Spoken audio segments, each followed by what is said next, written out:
right. All right. The final is all set. The final is tomorrow. We have three voices back on the table today who have been on this journey with me, and mostly from the first whistle back in World Cup started back in June 23rd. Fast introductions. I want you guys to just introduce yourself briefly in one sentence, how you're feeling about this World Cup, the Spain versus Argentina finals, like a brief intro. So I'll start with Victor. What's up, guys? It's Victor here. The finals. Sorry, I'm getting this phone. How do I feel so far? Man, it's been a wonderful competition. Just excited for tomorrow to see how it's going to pan out between Spain and Argentina. Napo. Yes, this is Napoleon with Man City Q, the Prem Slayer, the only four Peter. The finals tomorrow, you know what it is. The king is going to make a statement as always. Do you know who the king is? I'll let you find out if you don't know. Nathaniel. Hi, Nathaniel here. Honestly, that has been a very good World Cup.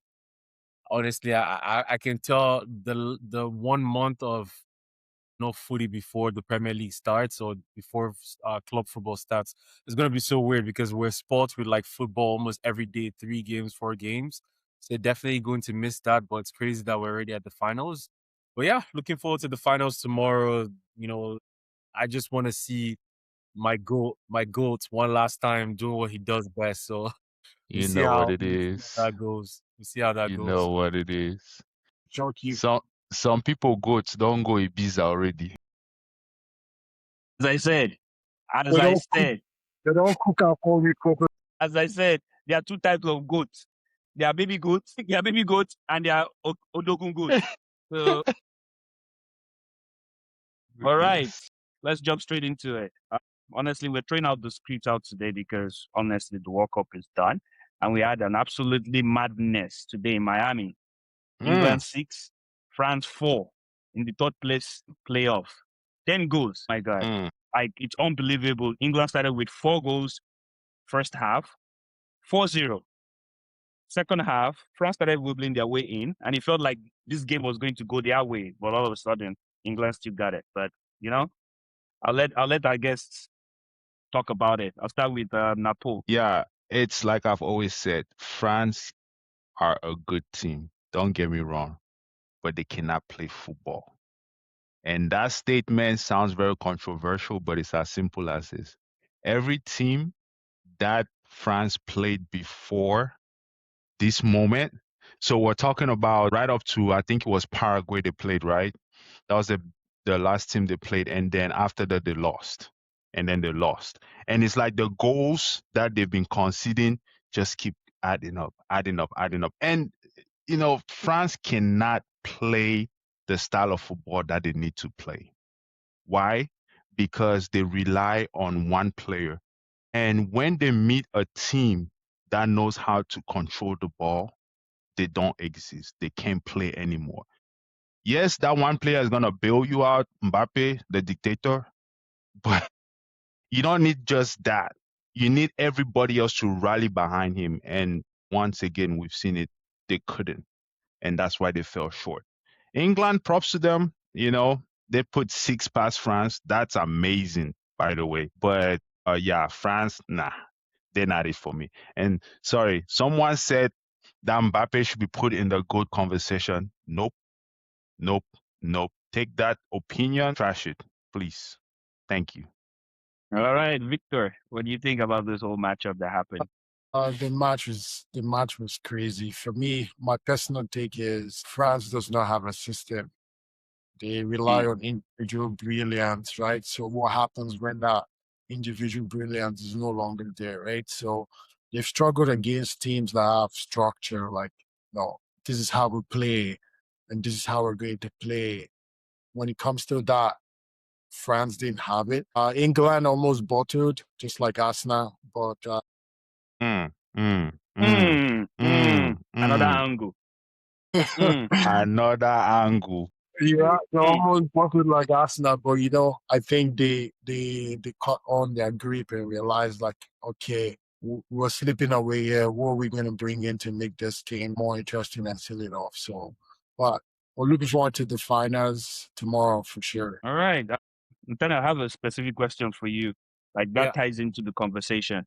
So Victor said something about like France don't have like a good style of play and whatnot. But now they're getting a new manager, Zidane. What do you Yeah. think about the whole appointment and how did you think this player actually showed up to Zidane to like, you know what, pick me as your starting lineup? Like from just this whole last few games that they played, if Zidane was watching and sitting there like, you think he's already building a squad? Do you think some of the players there will be dropped, or do you think tactics will change? What do you think about the overall package of Zidane coming to this new France team? Yeah. Honestly, like Zidane's appointment is a pretty interesting one. If we're honest, and we talk about Zidane's time at Real Madrid, I can't lie, I cannot fully judge Zidane as a coach at his time at Real Madrid. And it sounds crazy because he won a Champions League, but let's be honest, Madrid is a team filled with individual brilliant players that will build managers out. And there was also no system under Zidane. I cannot think back to how Real Madrid played and can think like there was a system here that made it work. It looked like the players just doing what they need to do.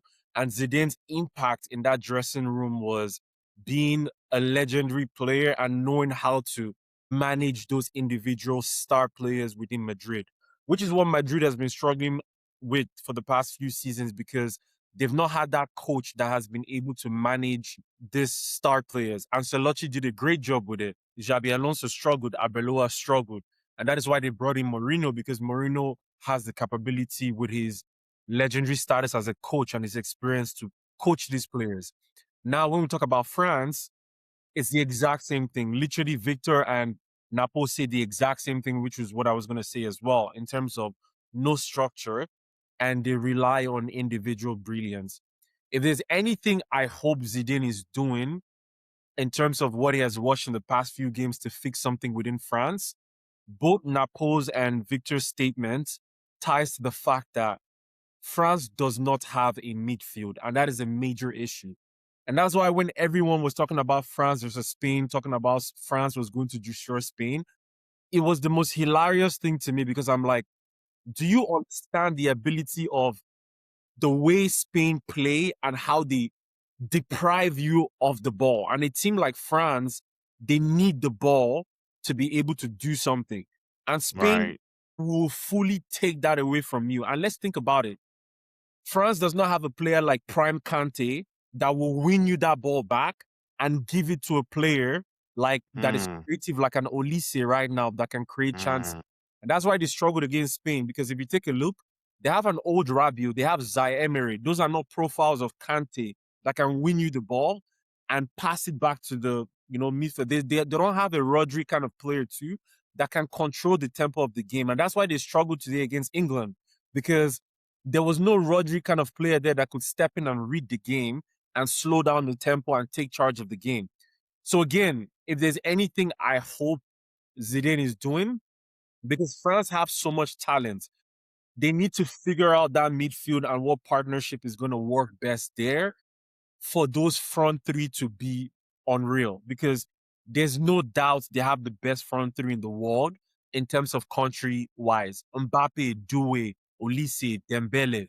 It's unreal to the extent that Turkey is even playing. So yeah, I think Zidane will need to sort out that midfield, and I think France can literally go a few years dominated. Hmm. Can I Victor, add something real quick? Sorry. So I was just gonna throw this in there. Matter of fact, Zidane didn't just win one Champions League. He won three Champions League with Real Madrid. And I feel like the Zidane coming into France, he's going to do what no France manager has done. He's going to completely overhaul that French national team. And I feel like that's what they need. They don't just need the same players. They need players that can play and that can compete. And I think that that will be the difference between his tenure at France national team as compared to every other coach that has coached them before. So, but I mean, there's still a lot more to see because he hasn't even taken the post yet. We haven't watched any new games. So when that happens, then we'll see a lot of those differences or changes. now, but without your prediction, who do you think is winning Europe next? Spain. Okay. Okay, Spain again. All right, Yep. Victor. My question for you is what happened in this match? Like basically, like why was it this flowing and open? Do you think both of them didn't care about the third place match, or they just one team? They just felt like we had to throw defense away and let's just play. Like what happened? Why do you think it I, was so would- open? I wouldn't say they didn't care. I mean, it's the World Cup, right? But I feel both teams were disappointed from their losses and not making the finals. And one team came out strong. England came out strong. France came out like a Desica. And England was like, yeah, we're gonna win this game, right? So, and the game was, I wouldn't say there was no defense. I would just say both teams were just attacking. And obviously the better team won at the end of the day, but it was a free flowing game, not too much interruptions. Like there was no really like midfield battles or duel, right? Like we're all sounding it. I feel like Declan Rice owned the whole of that midfield for the game. Yeah. So I would say there was definitely some defending, but it was all about who wants that top place at the end of the day. Tell me about my boy Spence. What do you think, Victor? That And boy, that boy I is a think horse. Spence is a great player. Obviously, his name is probably gonna be in the transfer market here. I think he has a lot of energy. He can go back and forth, but he needs to let go of that big shot and kick in a way.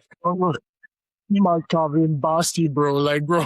But Spence is great. I think he got really tired against Argentina. They really worked him on that wing.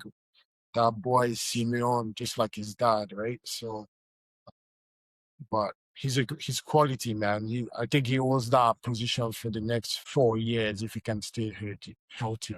Yeah, I think he plays for Spurs. There's a Yeah. possibility that the top team might actually go for him. Sorry to Spurs fan, like not to tell them that team is not top team, but most likely like Arsenal or Man City or Real Madrid. Who knows? Mourinho can just say, I need that player on my team right now. You never Yeah, know. there's actually news that De Zerbi does not have him as part of his plans for next season. So they're actually trying to sell him anyways. So I don't think Spence is trying to stay at Spurs. So that is being discussed already. Clear Lake, you know what to do next. Clear Lake, our boy is available in the market. Pull one for us. Yeah, but like he's going to battle Cucurella, right? No, Cucurella is No, Madrid Cucurella is now. gone. Cucurella He's in is Madrid. Cucurella is gone. That man is gone. Gone. Bro, I feel That like snake. what Cucurella is doing right now in Spain, bro, I can just picture what Madrid is going to do with that. And someone like Mourinho, oh my God, that guy is going to become a menace they're in gonna the use him league, really well. Yeah. bro. They're gonna use him really well because of the way he plays. But going back to Spence's story is funny. Sorry, I just needed to comment on that. The first time I watched Spence play was when Arsenal were playing in the FA Cup. We were playing Middlesbrough, I believe. I think this was Middlesbrough that he was at, and he locked up Saka in that game. He was unreal. It was the first time I watched him, and I really wanted this guy at Arsenal so bad. I remember, and then he went to Spurs. He didn't work out at Spurs in the first season. He got loaned out to Italy.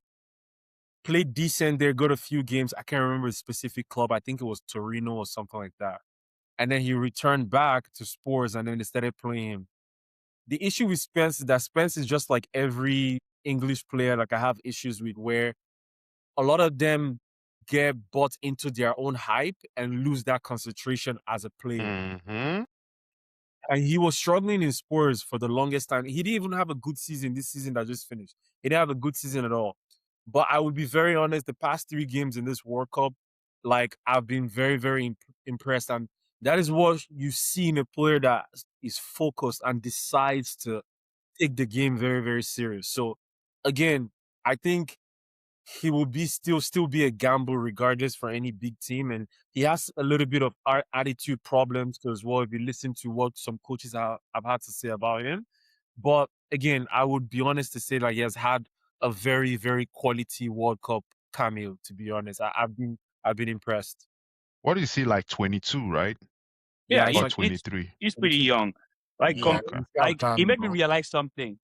You remember when Chelsea had issue with defense before Thomas Tuchel came in, when Rudiger was seen as like a trash yeah, player, yeah, and I think that is what happened to Spence. Like Spence was an okay player, like he had the this thing, but never had the coach that could bring it out in him. And I think Tuchel actually brought that out in him. We will see if it will translate to the next season or if Spurs even get to keep him. yeah. And He's Napo, 25. Yeah. yeah, he's 25. Now on to the next question that'll probably tie us to our next topic. What do you think? Mbappe with 10 goals, Messi with 8. You think Messi moving into this final will be thinking about that, or his goal right now is, or he's thinking about both to win and to get that title, to break that record, or just win? What do you think? Messi cares. The thing with Messi is Messi cares about winning. And I feel like a lot of people think Messi is focused on trying to prove a point. If you pay attention to how Lionel Messi plays, he doesn't play to prove a point. He plays to win. But he doesn't when have you ever watched any Lionel Messi's interviews? How he talks, like he talks about winning. He talks about I want to win. I want to be the best, right? And I feel like him just talking that way tells you one thing: if he wants to be the best, the only way he's gonna show it is on the field, and we've seen it all throughout the World Cup. Assist, he's there. Goal scoring, he's there. So I don't think he's focused too much about the goals. I think he's focused on I'm gonna come to that final and I'm gonna put in my best. And I think that if he does that, putting his best foot forward like he's always done, I think that will outshine. Even if Mbappe wins the highest goal scorer, it will outshine that. Because obviously that will be one of the players that has gone back to back, to win the the World Cup. So Hmm. All right, Victor, what do you think? Let's give us a little Uh, brief about do you think Messi wants to win this without getting, because if he gets that right, you hold it for a bit and there's a possibility that Mbappe will still break it. Or he doesn't even care because he's like, no, what's the use of caring when Mbappe will probably break it in the next World Cup and let him I just don't win think this. I don't think Messi cares about the top goal scorer. Like Mm, my feeling and just watching that Argentina team, right? yeah. They just love playing for the guy, right? yeah. They just like they just love playing for Messi, right? Like let's remember, I was watching something today where they said he lost 4 straight finals, right? And quit the team. And Enzo had to write a personal letter, right? So when you think about that stuff, he comes back, you know, he's been playing with the Paul, all those guys. You just see how they resonate towards him. Like, now we're winning this thing for Messi, right? Because Argentina sees him as their football god, right? Like even their song they sing, they're like, oh, we're going to win for Diego, and we're also going to win for Messi, right? So they just try. Imagine being in that locker room and they're singing that song for you. So you're going to show up with your best. Like, all right, these guys are playing with me for me. I'm going to show up 110%, right? So I don't think he gives a damn about Golden Boot because Mbappe is going to play the next World Cup. What are the chances Messi plays the next World Cup? So I think he wants to walk off in the sunset with pride, knowing that he gave his best for the tournament and his country, right? So All right. I mean, No, if you no think problem. about it, Messi came to this World Cup. None of us thought of him playing 4 games or 5 games or games straight and scoring in each and every one of those games. So I feel like his main focus, he's like more focused on, I want to clear this World Cup. If I clear this World Cup, there's a chances that I can retire being the legend that everyone can say he is the undisputed GOAT. I think that's where his mind is really focused on. man, even if he wins, he doesn't win. Even if he doesn't win, like he's already written his name in history books, right? But Yeah, I think yeah. he was a really good farewell party, and right now it's just a matter of there's Spain in his front, right? So how and to be honest, a lot of people have been giving Messi credit. I want people to also give Scaloni credit. 'Cause Yeah. Ooh, the coach has been excellent, man. Like ooh. the substitutions he makes, the tactics he makes is like, all right, 75, 88th minute. Let's let our legend go to work, right? Let him cook. Let it yeah. So like, yeah, like I was saying earlier, against England, like who makes that amount of substitution? Say, you know what, we're down. If we perish, we perish. We're Mm-hmm. going for it. Not a lot of coaches have that mindset. Not a lot of coaches are like, we're going for the kill. Even the commentators, like, yeah, they're going for the kill. Now, when he took Antonio Fico, I was like, yeah, this guy wants to win this game. There's no way he wants to go into extra time. Yeah. And lo and behold, Martinez comes in. And let's think about the humility of the team. Martinez is a captain for Inter, right? But he's coming off the bench for Alvarez. Mm. Just think about the humility in the team, man. Like honestly, people used to talk about. I was one of the people that was like, yeah, there's rigging and all of that stuff. But now that I've studied the last 4 games, I just see the togetherness and that brotherhood. Like, man, we want to win. We'll win together. That's all. You know, Like I want to point 1 second, Napo. yeah, I no, want to go point ahead. something up about this whole Argentina team, right? As most people were saying that, like you could tell, like they come in with a lot of experience. Like they play like an experienced team. When and it always feels like when you're watching them play, when their back is against the wall, that is when they turn up. Like that's the mentality they have. Like they still have that belief. Like even if I'm 2-0 down, I can still win the match. And that kind of belief takes you a long way because in football, momentum switches, especially now that you even added the water break and the hydration break. I mean, you had the hydration break and stuff like that. Momentum switches. They know that. They know that if you're attacking us constantly and there's a mini break, your concentration drops. Now we ramp up our own attack and let's go. I wanted to talk about the topic, and I thank you, Victor, for bringing us back to this topic. I know is itching Nathaniel to talk about how Tioco fumbled this whole stuff. So I will start with my own opinion first, then we can just get everyone's quick opinion. I felt Tuchel probably reacted according to how his players were reacting in that match. Most people were like, oh, he brought in defensive players. But when you look at it, when did he bring them in? Like, if you check the timestamp, it's probably around the 70th minute. But we should also know that if you watch that game clearly, there are pictures or videos of Tuchel at the sideline telling his players to move up and attack. Like keep pressing after they scored the first goal. But they were not. That is not something a coach can fake sometimes, especially in a tournament game. And let's be honest, Tuchel hasn't worked with this team for like 2 or 3 years. Or you say, okay, he has actually understand like this is a mentality thing and he work about getting it out. But this is a guy that this is his first major tournament. He reacted because his players were being pressed back. And as a coach, you know what? My players don't have that mentality to attack. Let me help them at least secure this point. Maybe if we can get to extra time or something, we can change something up. I know most people will be like, yes, he made a mistake. He's the coach. But I feel like he has his own point to blame because he felt like he was chasing and chasing and chasing.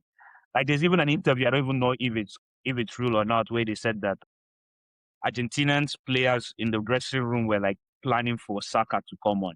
That was the mindset they had. And Saka didn't come on. And that's why they took out, I've forgotten the player they took out from the right wing and they brought him in and the whole game just changed because they felt like, oh, if there's nobody that's going to press us there, let's just put more attackers to press them. I think they took And on. if I'm being, and you also have to look at it.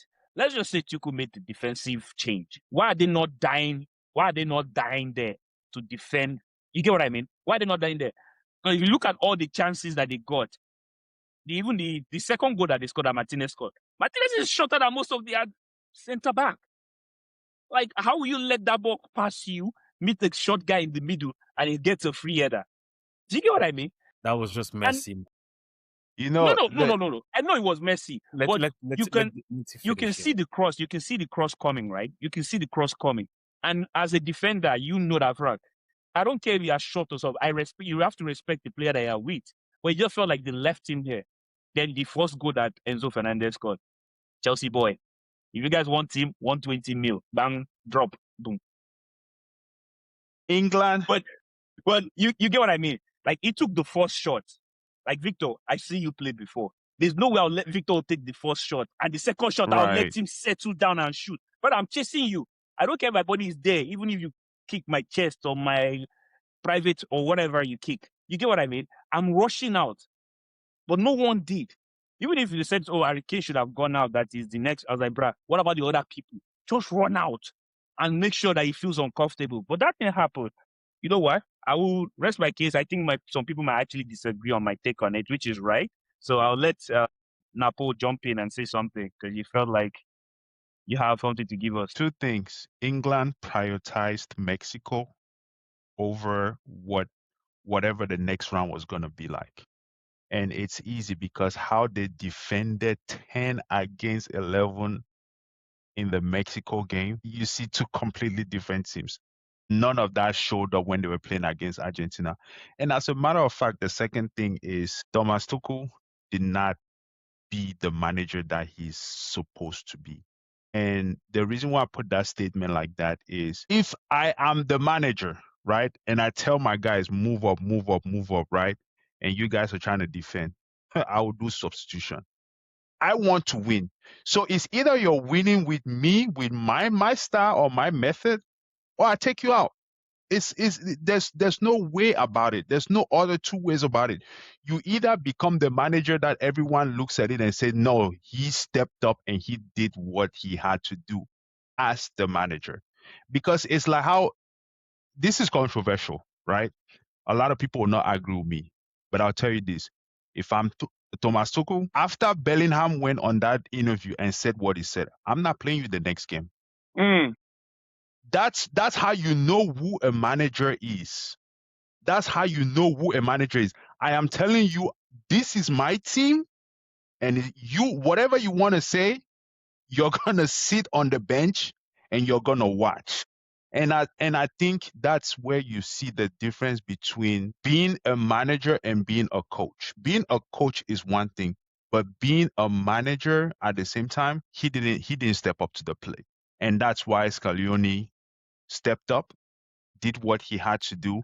And if you look, there's one thing you said, everyone has said about Argentina. A friend of mine, I had a little conversation with him, and he's talking about how, Argentina, they are cheating, how, he said a whole lot of stuff. I'm not going to put that up here. But this is what I'm going to say. People just talk. People don't watch football. People don't pay attention to the little details, right? Look at Argentina. Argentina, they are playing like a light bulb. Everything is connected. Everyone is connected. Ego or not, they put it behind them. Whatever difference or whatever angry or bitterness that I have against you, it is behind me. Once we get on that field, that light bulb is turned on, and you don't see that in a lot of teams. You don't see that in a lot of teams.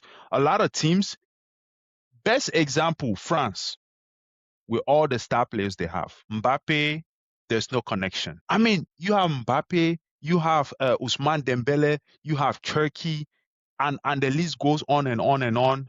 And you're losing 6-4 to England, and you want to talk about your good team? I'm sorry. And I think that's where Argentina comes in and makes it different. And the only team that is close to where Argentina is, Spain. And that's why both teams are in the finals. That's why they deserve to be there. Who is going to win? I believe the GOAT is going to win. That's my belief. But it's going to be a tough task because Spain, they are equally matched with Argentina.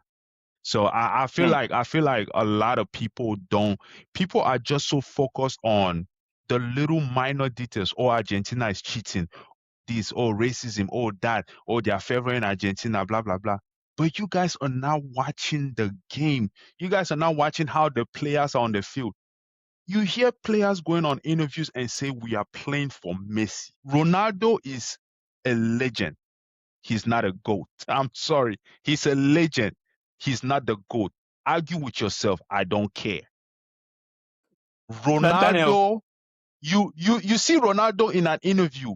This man is boldly talking about how his Europe Cup that he's won is equal to the World Cup. That's in one man's meat is another man's fish. So Right. yeah. I mean, I get it. I get it. Everyone wants to see it however they want to see it, but bro, it's just what it is. Argentina right now, they're playing as a unit. I hope that unit, even when Messi retires, it keeps on going because that's what makes the difference between them and a whole lot of other teams. Nathaniel, I know you have your own take on this Tuchel's substitution, the whole England crumbling and whatnot. Yeah, to be honest, two things for me. First of all, Tuchel was brought to England to manage them for a game like that Argentina game. That is a game where you expect the coach to make big decisions that favor the team. Let's break it down this way. Southgate has taken England to about 2 to 3 finals. And in every single one of those finals, the Italy game, for example, that they lost, how did they lose that game? England scored, and guess what they did? They sat back.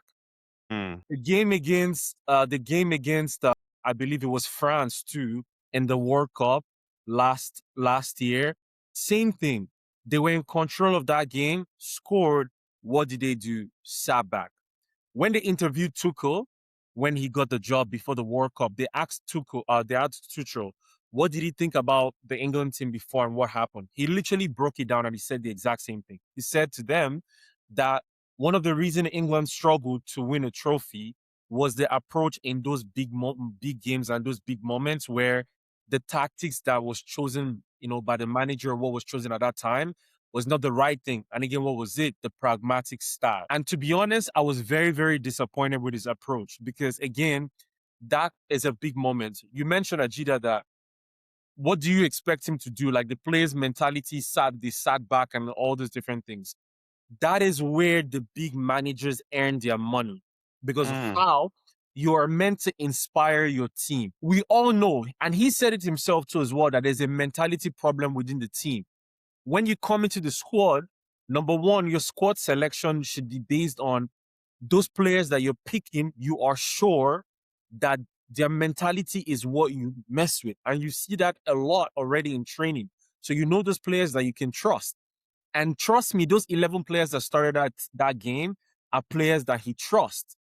So what do you do when you see that they score the goal and immediately they sit back? Immediately, the last thing you can do in the 60th minute, you need to make a substitution that literally lets them know that you need to wake up, guys.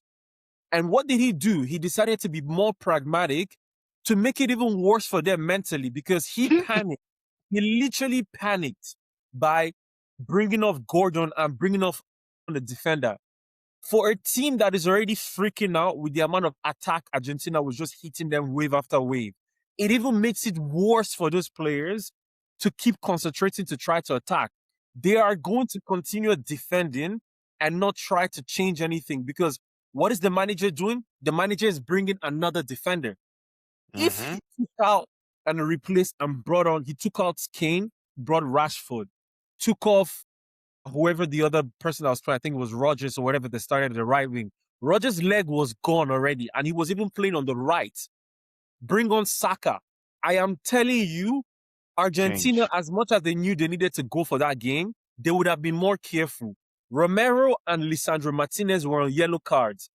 And these two dudes were playing very high up.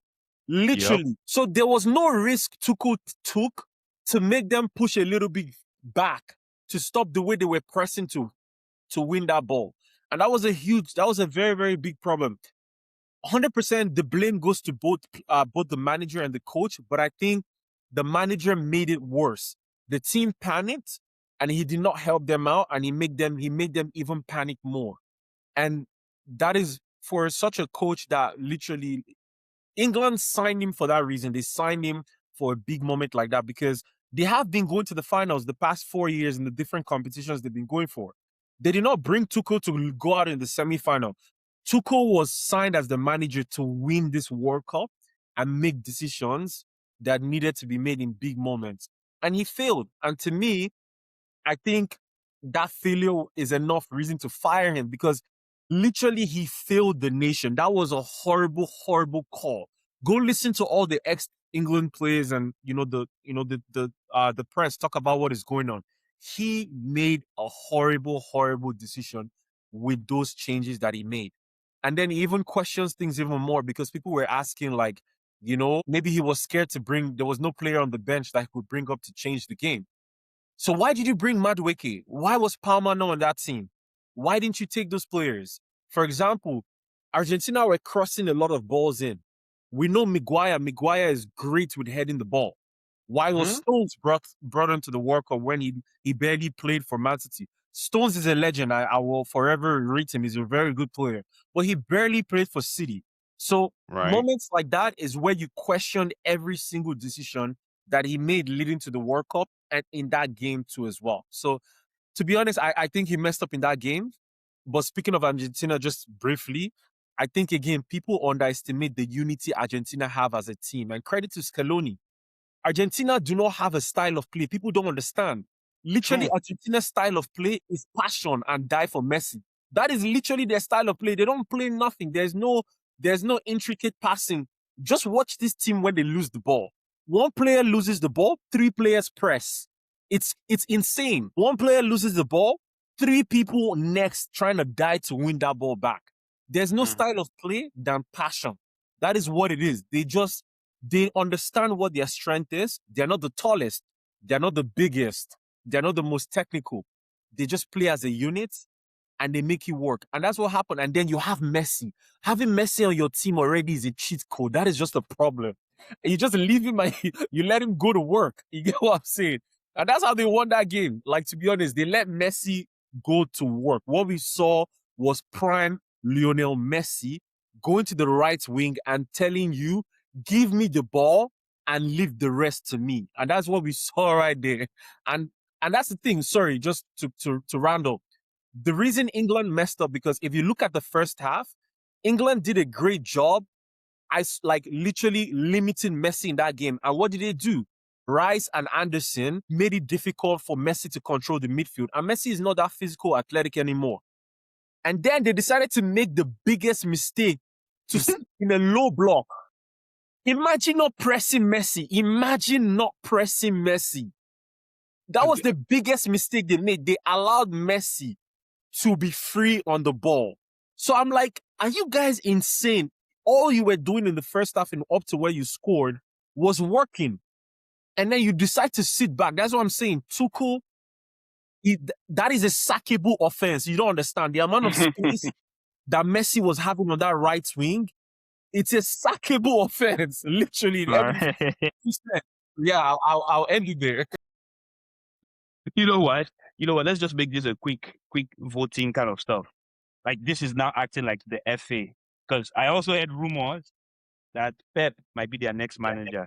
Like, because Pep was meant to be their manager in 2020. Everybody wants Pep.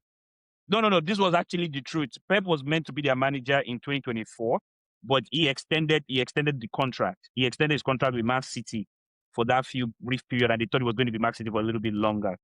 And they had no option than to go for Thomas Tuchel right now. Now the vote is, will you sack him? Like, just do your after this World Cup and he gets back to England. Sack him and get Pep. I'll start with Victor. Will you? Yes or no? I don't think Pep is available, but he definitely needs to go. To me, you're the head of the how do they put it? The head of the snake, right? So people are gonna question the decisions he made, the players he took to the World Cup. In that Argentina game, right? All he needed was someone to come in and control that midfield for the last 10, 15 minutes. That's all England needed, to control that midfield for the next 10, 15 minutes. Then I saw the changes he made. I'm like, nah, he gotta go, bro. Even through today's game too, like, horrible. So I'm not English. Let them decide what they want to do, but for me, he gotta go. Napo, stay for the Europe fight. Stay till after the Europe, or go Stay and bring for Pep. where? stay for where? That man should pack and leave. If I'm the England FA, I'll do exactly what they did to Uruguay. Figure out your way. Don't Bro, worry, I'm telling you, like Chelsea will the bring guy, private jet the for guy, Rogers. the guy. See, it makes me wonder. It makes me question everything Thomas Tuchel has ever won in his career. It does. I'm telling you, it makes me wonder because how, with everything you've ever won in your career, how can you not make the right decision when you need to? You didn't even, you came in as the manager. You didn't even manage the team. That's the basic. That's football 1.1 or 0.11 or whatever that people can call it. You did not manage your team. You're not worth to be in that position. I'm sorry. Gotta I go. know.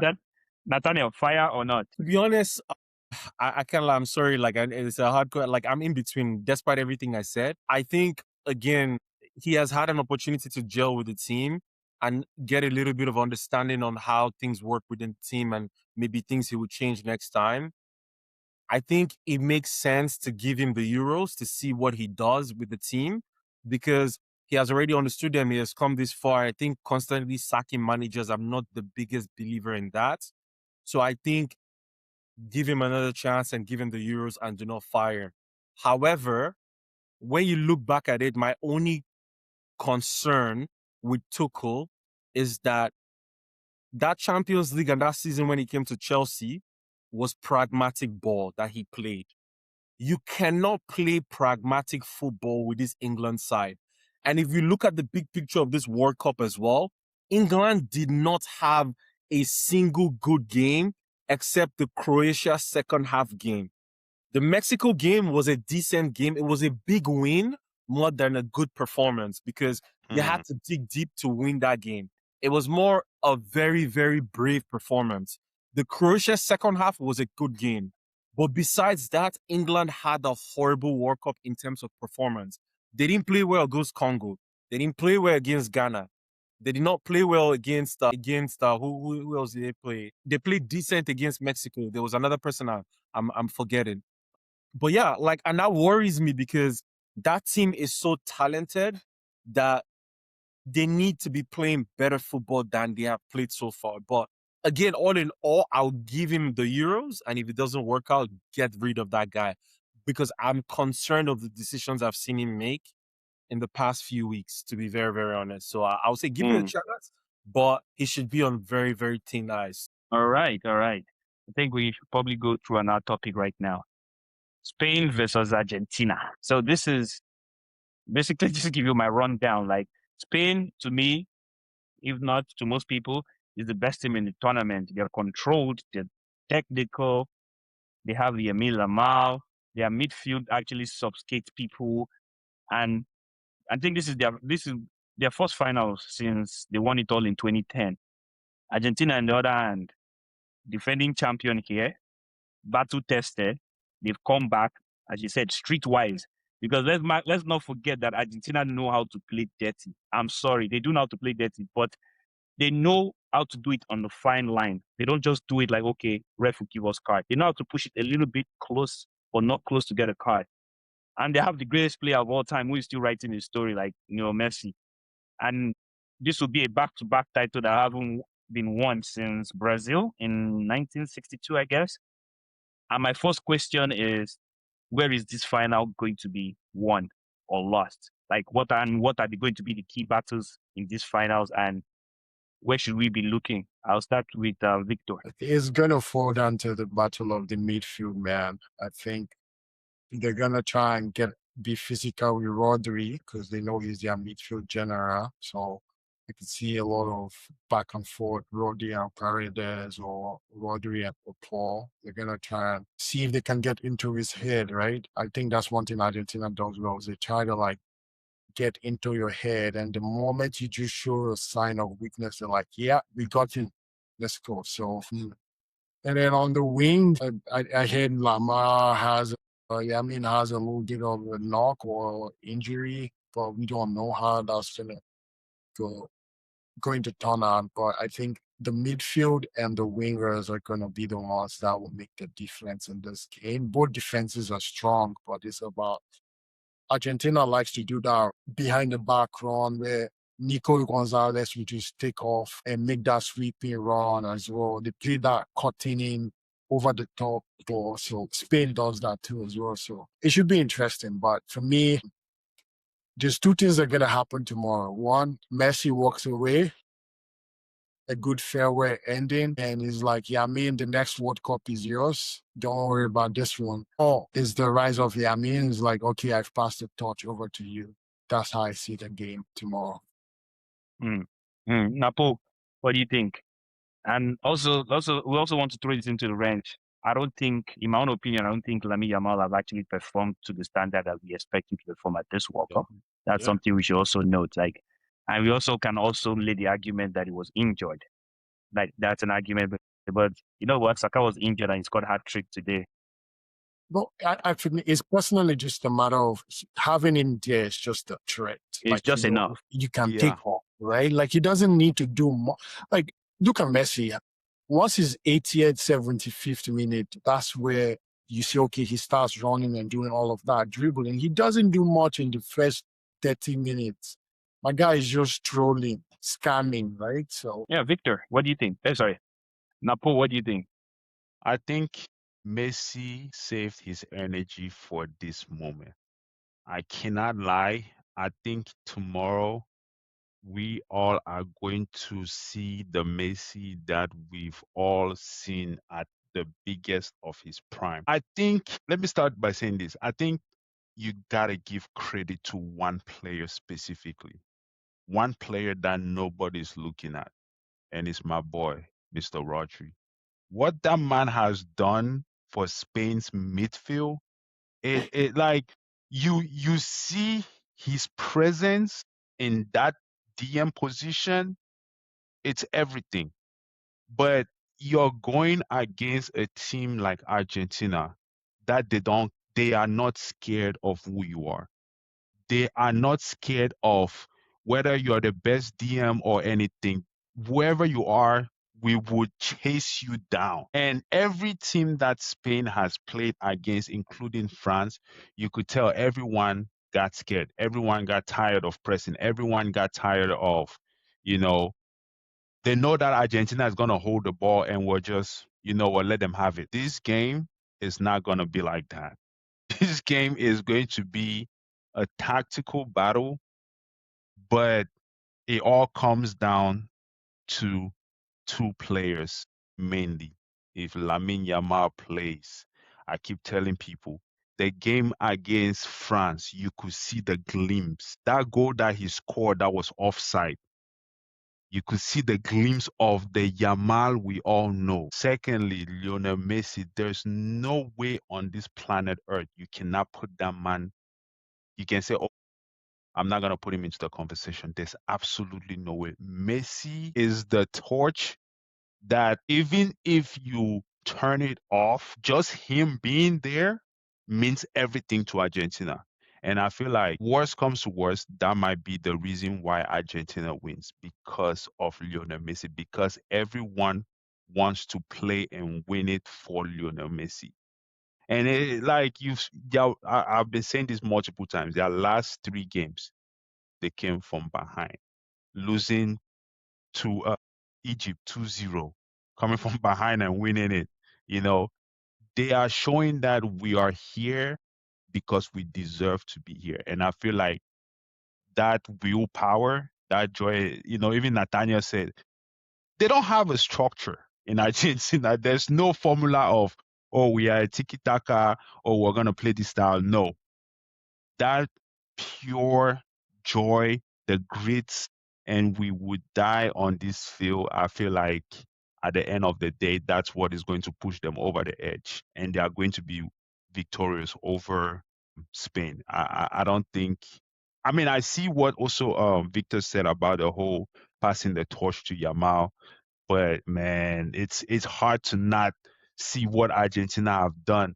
Like Spain controlled literally almost all their games they played, but Argentina, they fought the battle in every game they played. Like they fought to the end.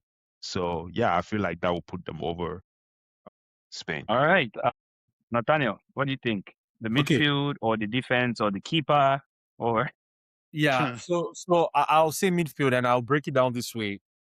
Besides Cape Verde, where Spain struggled to score, Spain's other worst performance and struggle performance was against Uruguay, another South American team. And what happened in that game? These South Americans are not going to allow you have your way. You need to watch the shithousery that Uruguay was playing with. The goal that won that game was 1-0. It was Baena. It was one of the most horrible, lucky things. Spain were not going to score in that game if they played another 100 hours. I'm telling you. And why is that? Is the way the South Americans play. They play like they want to kill you. And let me tell you something. This is Messi's last World Cup. And again, I might be wrong and Spain wins this game easy. But I'll be very, very, very surprised if Spain win it and win it in an easy fashion.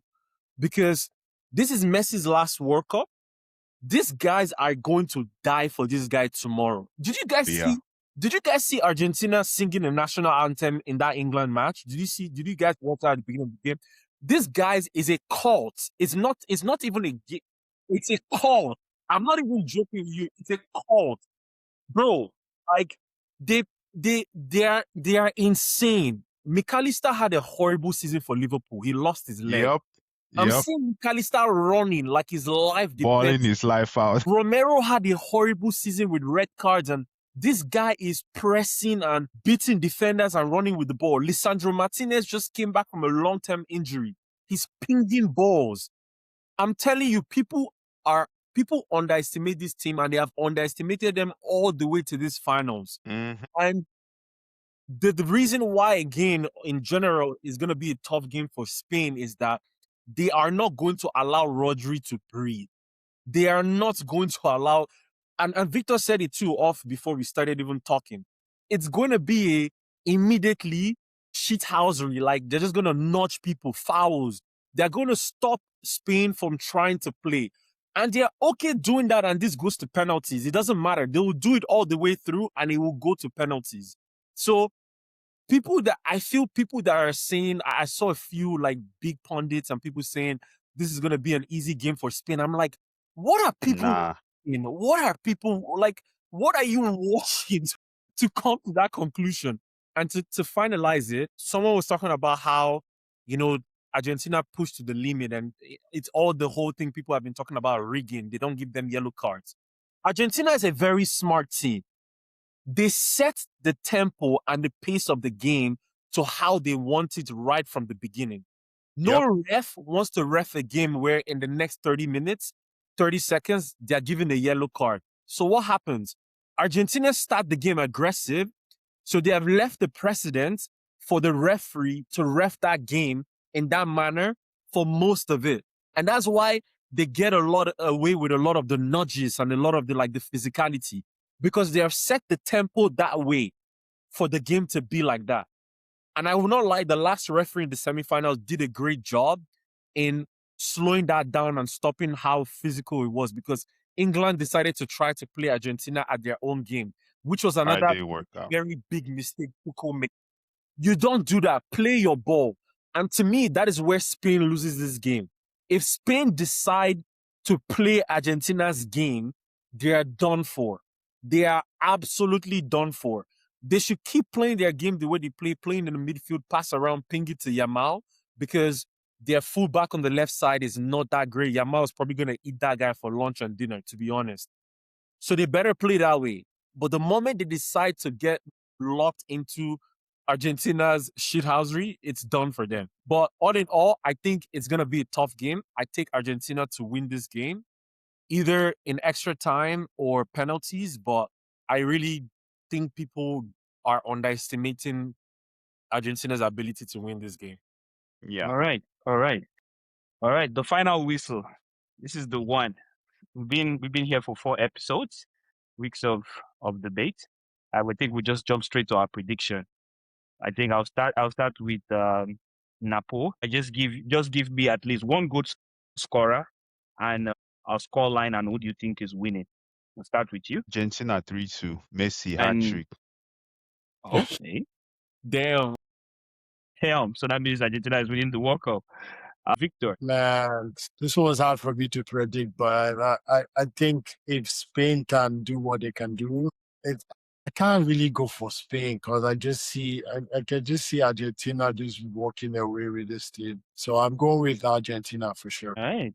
I'm guessing Messi will probably be one of the goal scorers. Goal scorer, I think this one, it will be someone that is unconventional that will score. So probably look at either Paredes or DePaul is going to have a goal. Nathaniel. I'm gonna go for Argentina 4-2. And I think Messi's gonna score a brace. I think standard. I would like to go against. I like to go against everyone. I think I'll go with Spain, and I think it's going to be a 2-1. Almost likely end up in penalty, but I feel like a 2-1, and I think we're gonna have Lamine Yamal score in this final. I think this will be the final that will put Lamine Yamal on the map, saying that I'm here to show who I am. So I think I'll go with Spain. All right. This is we have to just screenshot this point and we'll probably have a conversation in our next episode about our banter of who won and who did not win, because I feel like my prediction has been off. And if we get it right, it's okay. If we don't get it right, we forget about it. The rest is left for you and your God. Boy, All right. This is a wrap. This is a wrap on episode 4 of the World Pass. And what a journey it has been. 48 teams, 30 days, Germany, Brazil going home early, Cape Verde and Norway giving us underdog Beautiful stories. football.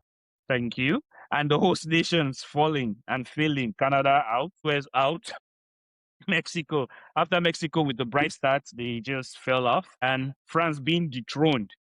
England, the king got dethroned and the general was fired. England, England heartbroken again. And now we have Spain versus Argentina. Messi's last dance. Final words for the table. What sentence? Make it count. Because the next time we speak, we will have a world champion. I'll go with Napo. Victor. baby goat. Nathaniel. My God, this man.